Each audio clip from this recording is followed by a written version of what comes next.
अब यहाँ पर आप देखेंगे क्वेश्चन नंबर 16 डिस्पर्जन वाले चैप्टर का, यानी स्टैटिस्टिक में हम मेजरमेंट ऑफ डिस्पर्जन की प्रॉब्लम सॉल्व कर रहे हैं और इसमें हम क्वेश्चन नंबर 15 तक की वीडियो आपको दे चुके हैं और क्वेश्चन नंबर 16 अब आपके सामने है। स्वाति पब्लिकेशन की बुक है, बीकॉम फर्स्ट ईयर के विद्यार्थियों के लिए ज़्यादा महत्वपूर्ण है। वैसे जहाँ पर भी स्टैटिस्टिक पढ़ाई जा रही होगी, जिस भी क्लास में पढ़ाई जा रही होगी और आपके सिलेबस में डिस्पर्जन एंड स्क्यूनेस या मेजरमेंट ऑफ डिस्पर्जन नाम का चैप्टर है, उन सभी छात्रों के लिए ये चैप्टर महत्वपूर्ण है। इसमें बहुत प्रकार के प्रश्न दिए हुए हैं। हर प्रकार के क्वेश्चन में हम एक नई चीज़ को ध्यान से देखते हैं, पता चलता है कि उसमें कोई न कोई नई चीज़ मिल रही है। इसलिए हम सारे प्रश्नों को सॉल्व कर रहे हैं और इसमें जो प्रश्न संख्याएं हैं, अगर आपके पास स्वाति पब्लिकेशन की बुक होगी तो आप समझ जाएंगे इसमें कितने प्रकार के, कितने तरीकों के क्वेश्चन मिल सकते हैं। अभी फिलहाल हमारा इस वक्त पार्ट नंबर 5 स्टार्ट हो रहा है। पार्ट 4 तक की वीडियो आपके पास क्वेश्चन नंबर 15 तक की बन चुकी है और आपके पास यूट्यूब पर अपलोडेड है। क्वेश्चन नंबर 16 में लिखा हुआ है, calculate quartile deviation from the following series and state in which series dispersion is less. यानी किस सीरीज में, यानी किस में, यहाँ पर वेजेज दिया हुआ है 200 से 250, क्लास इंटरवल बना हुआ है। इनको अगर ध्यान से देखा जाए तो calculate quartile deviation from the following series and state in which series dispersion is less. यहाँ पर पूछा गया है कि किस सीरीज में डिस्पर्जन कम है, क्या ए में है या फैक्ट्री बी में है। क्लास इंटरवल 200 से 250, 250 से 300, 300 से 350, इस प्रकार से 400 से 450, यानी 400 टू 450 तक दिया है। फ्रीक्वेंसी एक बार फैक्ट्री ए का और एक बार फैक्ट्री बी का दिया हुआ है। दोनों फैक्ट्रीज में हम वेरिएबिलिटी चेक करेंगे, किसमें डिस्पर्जन सबसे कम है, ज़्यादा नहीं कम की बात हो रही है। तो इसमें आपको देखना होगा कोफिशिएंट ऑफ क्यूडी किसका सबसे कम है, दोनों में, ए में है या बी में है। इस प्रश्न को हम पहले ए फैक्ट्री का सॉल्व करेंगे और फिर बी फैक्ट्री का सॉल्व करेंगे। क्वेश्चन आप ध्यान से देख लीजिए, इसके बाद हम धड़ाधड़ सॉल्यूशन ही देखेंगे। पहले हम इस क्लास इंटरवल को उतार लेंगे और उसके बाद उसकी ए फैक्ट्री की फ्रीक्वेंसी लेंगे। दूसरे प्रॉब्लम में हम क्लास इंटरवल यही रहेगा लेकिन फ्रीक्वेंसी बी वाली सीरीज की होगी। चलिए शुरू करते हैं इसको। सबसे पहले नंबर पे 200 से 250 इस प्रकार से आपके सामने क्वेश्चन आ रहा है। सॉल्व कैसे करेंगे अब ये भी आपको देखना होगा, स्टेप बाय स्टेप इसको हम सॉल्व करेंगे। 200 से 250, 250 से 300 ये ए का है। 16 क्वेश्चन नंबर ए पार्ट का फैक्ट्री ए है। इसमें फ्रीक्वेंसी लिख दिया हमने सेम टू सेम बुक से लेकर के 200 से 450 तक का क्लास इंटरवल बन गया है। कंटिन्यूस सीरीज के प्रॉब्लम है ये। और इसके बाद CF मेंटेन किया, 2 का 2, 2 में 10 जोड़ा 12, 12 में 25 37, 37 में 16 53 और इस प्रकार से ये 60 हो गया। यानी n की वैल्यू 60 है तो Q1 निकालने के लिए साइज ऑफ n/4 आइटम यानी 60/4 करेंगे, 15 आइटम नंबर आएगा। 15 हम CF में चेक करेंगे, 37 में लाइज करेगा, 12 को पार कर जाएगा। इसका मतलब है 311 का काम करेगा। इनके बीच का जो गैप है 50 वो I यानी इंटरवल का काम करेगा। ये F है 25, ये फ्रीक्वेंसी का काम करेगा और जो 12 है ये C का यानी CF से ही C लेंगे। तो इसकी फार्मूलाइज जब करेंगे तो L1 plus interval upon frequency n/4 minus C, इसको हम Q1 स्मॉल q1 भी लिख सकते हैं। इस प्रकार से ऐसे भी डिनोट कर सकते हैं। इसके बाद हम इसकी वैल्यू को रखेंगे, 300 ये रहा, 15 का गैप हो गया, 25 F हो गया, 15th आइटम हो गया, Q3 जो स्टार्टिंग, Q1 जो स्टार्टिंग में निकला है, बार बार मेरे मुंह से Q3 निकल जाता है, इसका मतलब Q3 में निकालना है ना, इसलिए उसका भी दिमाग में रहता है। तो 15 माइनस 12 हमारा C है, CF से लेंगे जस्ट ऊपर वाला। तो 350 की मल्टीप्लाई होगी 3 और 50 की और 25 से डिवाइड होगा तो ये 150 आएगा। इसको हम 25 से डिवाइड करेंगे तो 25 6 जा 150 यानी कि 150 होता है तो 6 आएगा। तो हम 300 में 6 ऐड करेंगे 306 आ जाएगा। ये Q1 की वैल्यू है। अब नंबर आता है Q3 का। Q3 निकालने के लिए Q3 equal to size of 3n/4 item, यानी 60 को 3 से मल्टीप्लाई 4 से डिवाइड 45 आइटम नंबर आएगा। और ये जो क्लास इंटरवल है इसमें कवर करेगा। फ्रीक्वेंसी से CF वाले में हम देखेंगे कि ये कहाँ लाइज करेगा। तो ये 37 को पार करके जो है 53 में लाइज करेगा। तो ये 37C का काम करेगा, ये F का काम करेगा और ये L1 का काम करेगा। और इनके बीच का 50 का जो गैप है वो I का काम करेगा। यहाँ पर फार्मूलाइज करेंगे और उसकी वैल्यू रखेंगे 350 + 50/16 45 - 37 जो कि ये C का काम करेगा। इसके बाद इसको सोल्व करेंगे। यहाँ 8 × 50/16 आएगा, इसे सोल्व करेंगे, ये होगा 400। 16 से डिवाइड करेंगे तो यह 25 आएगा, दोनों ऐड करेंगे 375। अब QD निकालेंगे, Q3 - Q1/2 यानी 375 - 306/2। तो इसकी वैल्यू सोल्व करके 34.5। और इसका कोफिशिएंट ऑफ QD निकालेंगे तो Q3 - Q1/Q3 + Q1, और इसमें हम एक बार माइनस में Q3 Q1 को रखेंगे, एक बार प्लस में। सोल्व करके यहाँ पर 0.101 या 0.10 भी हो सकता है। तो चेक करते हैं इसका आंसर कहाँ पे है, कैसे है। तो यहाँ पर आप देखेंगे फैक्ट्री A में Q1 306, Q3 375, QD 34.5, coefficient of QD ये रहा 0.10। ये तमाम आंसर आपको मिल चुके हैं। अब हम देखते हैं इसका B फैक्ट्री। इसका जो डिस्पर्जन है, जो कोफिशिएंट ऑफ QD है वो 0.10 है। अब दूसरी फैक्ट्री का देखते हैं B का, उसका क्या है। अगर उसका ज़्यादा आ गया तो इसका मतलब है कि जो लेस डिस्पर्जन है वो फैक्ट्री A का माना जाएगा। तो फिलहाल हम ले लेते हैं और सोल्व करने की कोशिश करते हैं। ये कहाँ गया फैक्ट्री B, ये रहा। फैक्ट्री B में हमने क्लास इंटरवल लिया है सेम फिक्स, जो फ्रीक्वेंसी है वो B फैक्ट्री की है ये, और इसका हमने CF में कन्वर्जन कर दिया है। इसके बाद हम इसका Q1 निकालेंगे, वही फार्मूला लगाएंगे, size of n/4 item 60/4 15 item, 15 यहाँ चेक करेंगे। इसमें भी देखिए मज़े की बात यह है कि इसमें भी 60 जो है फ्रीक्वेंसी का टोटल n जो है 60 है, और इस वाले में भी 60n था। लेकिन बाकी का जो ये बीच में जो ये फ्रीक्वेंसी है ये दोनों की डिफरेंट है। इसकी वजह से इनके जो डिस्पर्जन है वो अलग अलग आने की संभावना बन रही है। चलिए सोल्व करते हैं, देखते हैं। अब यहाँ पर अगर अब ध्यान से देखा जाए तो Q1 की वैल्यू निकालने के लिए साइज ऑफ n/4 आइटम करेंगे। 60/4 15 आइटम, 15 यहाँ पर लाइज करेगा, 5 को पार करके 20 में जाएगा। 20 ठीक सामने, ये 250 से 300 यही क्लास इंटरवल पकड़ में आएगा। तो इसको हमने यहाँ मेंशन कर दिया है।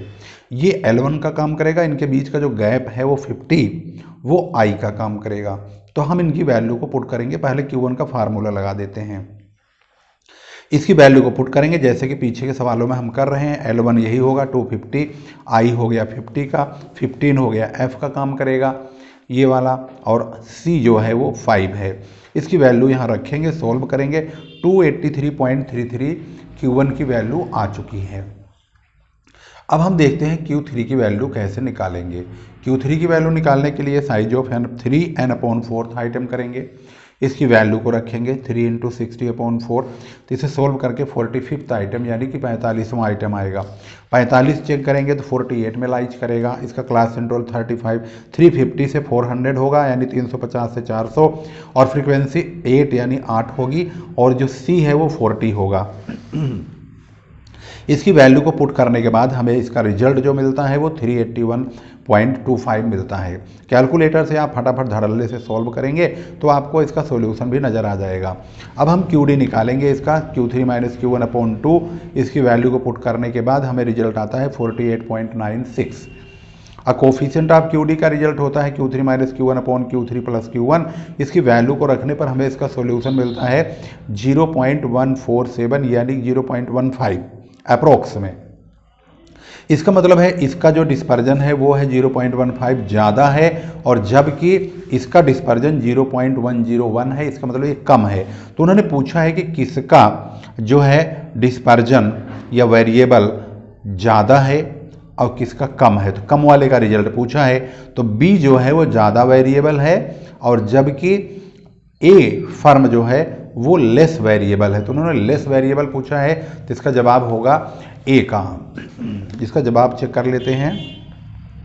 यहाँ पर लिखा है Q1 बी फैक्ट्री का 283.33, Q3 भी हो गया, QD भी हो गया, ये हो गया कोफिशिएंट ऑफ QD 0.15, इसका है 0.10। तो ये लेस वेरिएबल है और ये मोर वेरिएबल है। तो इसका मतलब फैक्ट्री ए में अपकिरण की मात्रा अपेक्षाकृत कम है, यानी जो रिजल्ट है वो डिस्पर्जन के लिए वो ए फैक्ट्री का है। इसके बाद हम पहुंचते हैं क्वेश्चन नंबर 17 में। 17 क्वेश्चन अगर आप ध्यान से देखें तो थोड़ा सा आपको कम दिखाई दे रहा होगा, इसमें साफ क्लियर नहीं चमक रहा होगा। अब आप ध्यान से इसको देखिए और इसकी क्लियरिटी पर ध्यान से थोड़ा सा जोर डालिए और इसको हम बहुत अच्छी तरह से क्लियर कराने की कोशिश करेंगे।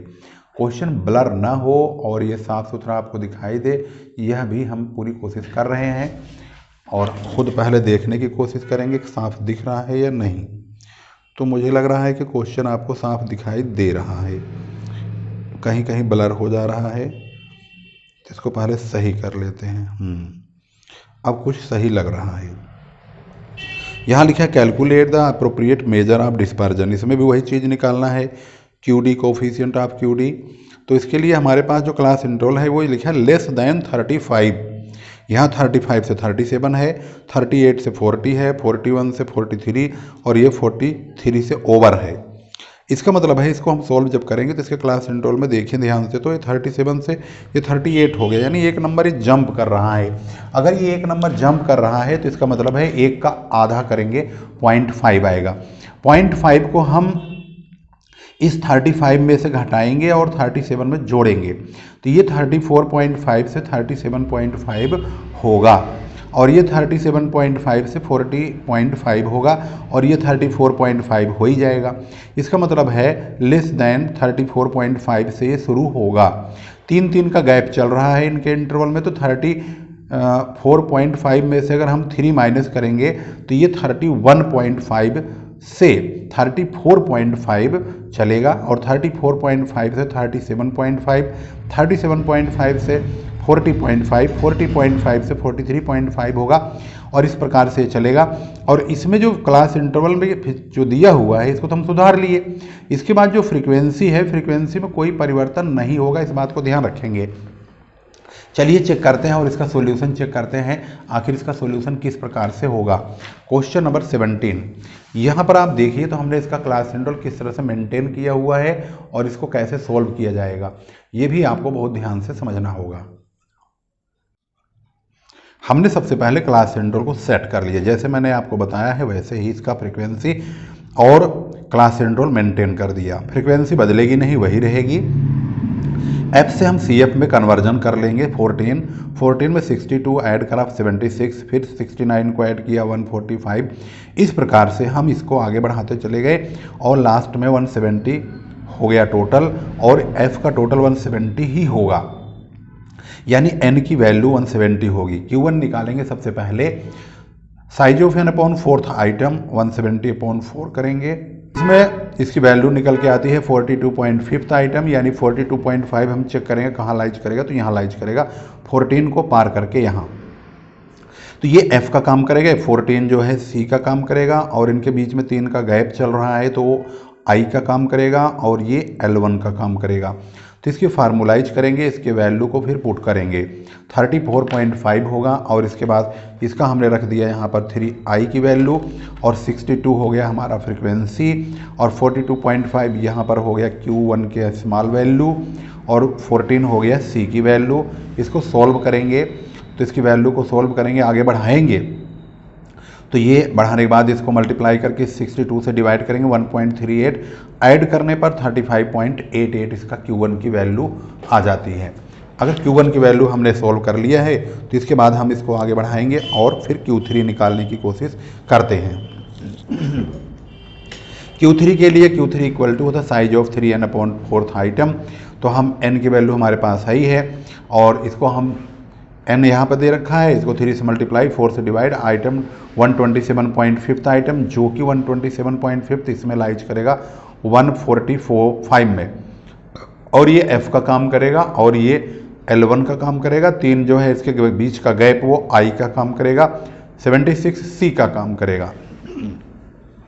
यहाँ पर हम फार्मूला पुट करेंगे और यहाँ पर इसकी वैल्यू पुट करेंगे। इसको सोल्व करेंगे, वैल्यू पुट करके तो 39.74 आ चुका है। QD का फार्मूला लगाएंगे, Q3 minus Q1, value put करेंगे इसका और वैल्यू पुट करके रिजल्ट आएगा 1.93। कोफिशिएंट ऑफ QD के लिए Q3 minus Q1 upon Q3 plus Q1, value put करेंगे Q3 minus Q1 upon Q3 plus Q1, तो हमारा रिजल्ट आएगा 0.051। चलिए इसका सॉल्यूशन चेक कर लेते हैं, आंसर में इसका क्या रिजल्ट दिया हुआ है। इसका रिजल्ट यहाँ पर है 35.88 और Q3 की वैल्यू है 39.74 और QD है 1.93, कोफिशिएंट ऑफ QD 0.051। ये तमाम हमारे जवाब मिल चुके हैं। इस प्रकार से क्वेश्चन नंबर 17 आपकी आंखों के सामने बिल्कुल अच्छी तरह से कंप्लीट हो गया है। उम्मीद करूंगा कि ये वीडियो आप देख तो जरूर रहे हैं, लेकिन इसमें मेहनत बहुत हो रही है, परंतु मैं उम्मीद एक ही करूंगा कि आप लोग इस वीडियो को जरूर शेयर करते रहिए। शेयर करते रहेंगे तो मेरे दिल को तसल्ली होती रहेगी और मैं खुश होता रहूँगा कि हम जो बना रहे हैं, जिसके लिए बना रहे हैं, उन तक ये वीडियो बहुत आराम से पहुँच रही है। चलिए क्वेश्चन नंबर 18 को ध्यान से देखते हैं। क्वेश्चन नंबर 18 अब आपके सामने यहाँ पर मौजूद है।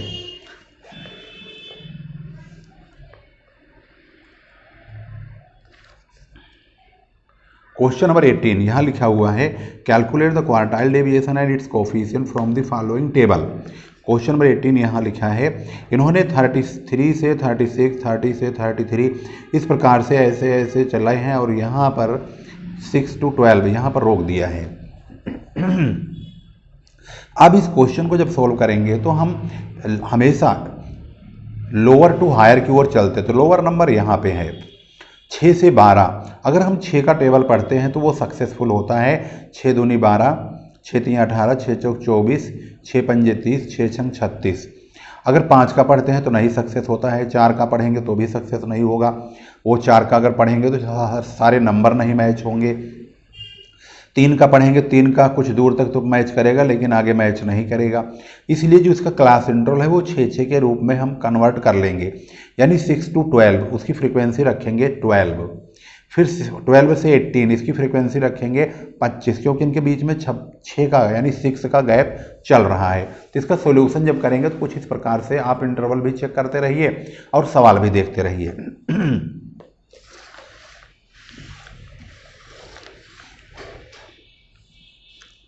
तो क्वेश्चन के मुताबिक इसकी वैल्यू को यानी इसके क्लास इंटरवल को और फ्रीक्वेंसी को आपको ध्यान से देखना है। पहले 6 से 12 इसका 12 रहेगा, 6 से 12 का 12, फिर 12 से 18 25 रहेगा इस प्रकार से। 18 से 24 का 17 रहेगा। 24 6 30 होता है, तो 24 से स्टार्ट होगा, ये 30 पे जाके यहाँ रुकेगा।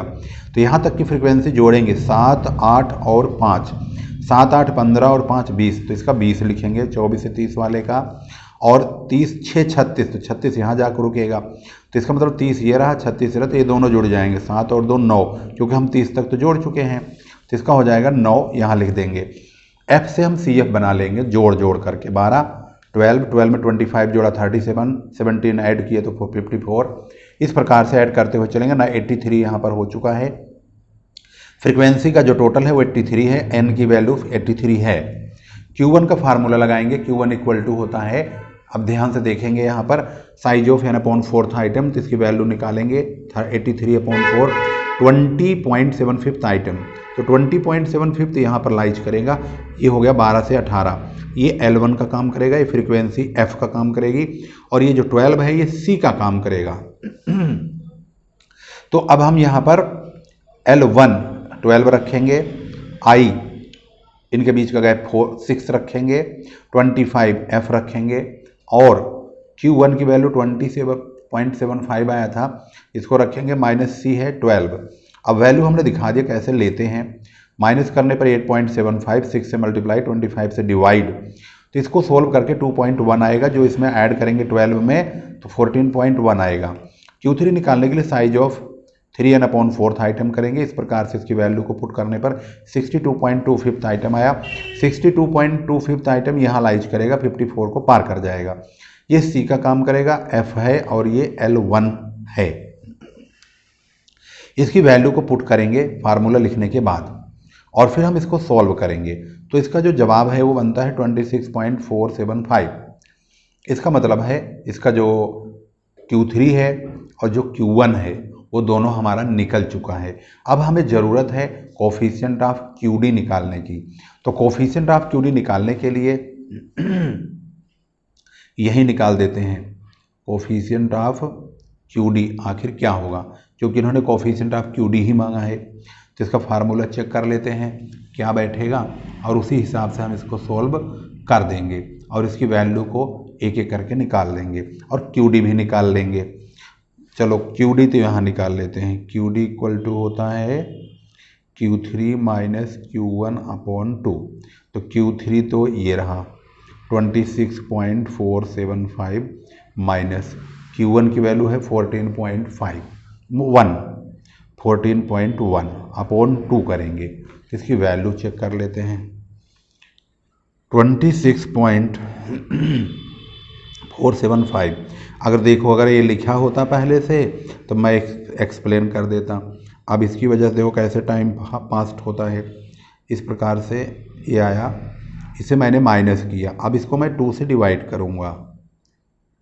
2 से डिवाइड करने पर इसकी वैल्यू प्राप्त होती है 6.1875। तो इसका आंसर है 6.1875। अब कोफिशिएंट ऑफ QD, इसका जो फार्मूला है Q3 minus Q1 upon Q3 plus Q1, इसकी वैल्यू रखेंगे 26.475 माइनस 14.1 अपॉन 26.475 प्लस 14.1। अब हम ऊपर वाले में से इसको माइनस करेंगे 26.475 माइनस 14.1, तो ये आ गया 12.375 अपॉन, अब इसको ऐड भी करके दिखाना है। ये दोनों ऐड करेंगे 30.575। अब इसको सॉल्व करते हैं तो क्या आता है 12.375 डिवाइडेड बाई 30.575, तो ये आता है 0.404। मुझे लग रहा कहीं गलत हो गया क्या। एक बार और चेक करते। ओहो, गलत तो होएगा ही। 26 और 14 का टोटल होता है 40, यहाँ मिस्टेक हो गया, ये हो गया। अब दोबारा डिवाइड करेंगे 12.375 अपॉन 40.575। ये वाला कैलकुलेटर मुझे बहुत बुरा लगता है, इसमें एक तो दिखाई नहीं देता है। ऐसे करेंगे, अगर आपको दिखाएंगे तो मुझे नहीं दिखेगा, अब मुझे दिखेगा तो आपको नहीं दिखेगा। ये बहुत बुरा लगता है मुझको। अब मैं दूसरा कैलकुलेटर बंदोबस्त करूँगा जल्दी ही। इसका आंसर आया 0.305 बन जाएगा, यानी ये 9 है तो 5 हो जाएगा। इसका मतलब है 0.305 इसका आंसर है। तो दोनों आंसर आप देख रहे हैं 6.1875, जिसका जवाब है यहाँ पर ये रहा 6.1875। कोफिशिएंट ऑफ QD है 0.305। इस प्रकार से दोनों आंसर आपके सामने आ चुके हैं। अब लेते हैं क्वेश्चन नंबर 19। क्वेश्चन नंबर 19 कुछ अजीब तरीके का ही है। यहाँ लिखा है in a given series quartile deviation is 4, यानी QD की वैल्यू ऑलरेडी गिवन है 4 है, और वैल्यू ऑफ क्वार्टाइल फर्स्ट यानी कि Q1 वो 12 है। ये कह रहे हैं find out value of quartile third, यानी Q3 को बताने के लिए पूछा है कि भाई Q3 बताओ कितना होगा। तो इसका मतलब है सब चीज़ इन्होंने दे ही रखा है, सिर्फ सोल्व करने के लिए हमसे कहा गया है।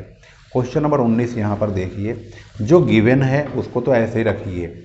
यहाँ पर इन्होंने गिवन क्या दिया है इसको ध्यान से देखिए। इन्होंने दिया है क्वेश्चन नंबर 19 में QD दिया है 4, Q1 दिया है 12, Q3 पूछ रहे हैं। तो जब QD दिया है तो हम QD का फार्मूला लगा देंगे। QD इक्वल टू होता है Q3 minus Q1 upon 2 equal to QD। QD की वैल्यू 4 लिखा हुआ है, Q3 हमारे पास है नहीं, Q1 हमारे पास है, तो ये क्रॉस मल्टीप्लाई होगा, 4 दूनी 8, सामने 8 हो जाएगा, Q3 माइनस 12 रहेगा। ये माइनस का 12 है, इक्वल टू किधर जाएगा तो जुड़ जाएगा, यानी 8 में 12 जुड़ गया तो 20, यानी Q3 की वैल्यू 20 आ गई। Very simple question. इसके बाद सेकेंड पार्ट इसका देखते हैं। इसमें एक पार्ट और दे रखा है विद्वानों ने। In a given series quartile deviation is 10, इसमें QD की वैल्यू 10 है और क्वार्टाइल थर्ड आज पता नहीं क्या हो रहा, गले में खराश हो रही है। Value of quartile third is 40, compute the coefficient of quartile deviation. इसमें Q3 की वैल्यू दिया हुआ है और अब की बार तो इन्होंने कोएफिशिएंट ऑफ क्वार्टाइल डेविएशन पूछ लिया है। इसका मतलब हमें Q1 निकालना पड़ेगा, तभी कोएफिशिएंट ऑफ क्वार्टाइल डेविएशन आएगा। तो लेकिन QD दे रखा है इन्होंने, QD की वैल्यू रखेंगे, Q3 हमें दिया हुआ है, coefficient of QD question mark लगा हुआ है, ये हमसे पूछा गया है। तो हम QD का फार्मूला लगाएंगे, Q3 माइनस Q1 अपॉन 2। इस प्रकार से इसकी वैल्यू को रख दिया जाएगा, क्रॉस मल्टीप्लाई होगा, 10 दूनी 20 होगा, ये 20 इक्वल टू 40 माइनस Q1। यहाँ पर हम इसकी वैल्यू को लेंगे 20 इक्वल टू 40 माइनस Q1, तो 20 माइनस ये 40 इधर आएगा तो माइनस का 40 बन जाएगा, इक्वल टू माइनस का Q1। इसके बाद हम यहाँ पर देखेंगे तो ये माइनस का 20 बचेगा और इधर इक्वल टू माइनस का Q1, तो हम इसको काट देंगे, माइनस माइनस खत्म हो जाएगा, Q1 की वैल्यू 20 आ चुकी है। अब हम लेंगे coefficient of QD, Q3 minus Q1 upon Q3 plus Q1, यानी 40 माइनस 20। भाई 20 हमारा क्या है, 20 है हमारा Q1, Q3 क्या है, Q3 40 है जो कि दिया हुआ है, अपॉन 40 प्लस 20, इसको सॉल्व करेंगे तो 20 अपॉन 60 होगा। अब 20 को 60 डिवाइड करेंगे 0.333, ये आंसर होगा। अब इसका सॉल्यूशन चेक करते हैं। इसमें जो फर्स्ट पार्ट है 19 का, इसका आंसर Q3 पूछा है तो 20 है, जो कि आपने देख लिया, ये तो 20 हमने निकाल ही दिया था फर्स्ट पार्ट का। सेकंड पार्ट में एक तो कोएफिशिएंट ऑफ QD ये पूछा है और Q1 ये रहा, Q1 20 है, ये निकल चुका है, कोएफिशिएंट ऑफ QD ये रहा 0.333, तो ये भी आंसर राइट हो चुका है। इस प्रकार से क्वेश्चन नंबर 19 बिल्कुल बेहतरीन हो चुका है। अब हम क्वेश्चन नंबर 20, 21 ये अगली वीडियो में बनाएंगे। इस वीडियो में यहाँ तक हमने क्वेश्चन सॉल्व किया है। वीडियो शेयर जरूर करो, मैं बार बार रिक्वेस्ट करता हूँ आप लोगों को। आप डाउनलोड करके इसको देख लेते हैं, अच्छी बात है, कोई बात नहीं, लेकिन शेयर जरूर कर दिया करो, बस मेरी एक रिक्वेस्ट तो मान लो। अगली वीडियो में हम दोबारा मिलेंगे, अगला टॉपिक होगा हमारा धीरे धीरे हम मेन डेविएशन की ओर बढ़ रहे हैं और धीरे धीरे मेन डेविएशन की ओर बढ़ रहे हैं, उसके बाद स्टैंडर्ड डेविएशन होगा, वेरिएंस आ जाएगा, कोएफिशिएंट ऑफ स्टैंडर्ड डेविएशन, और चैप्टर समाप्त हो जाएगा। अगली वीडियो में हमारी पुनः मुलाकात होगी, तब तक के लिए नमस्कार, जय हिंद, जय भारत।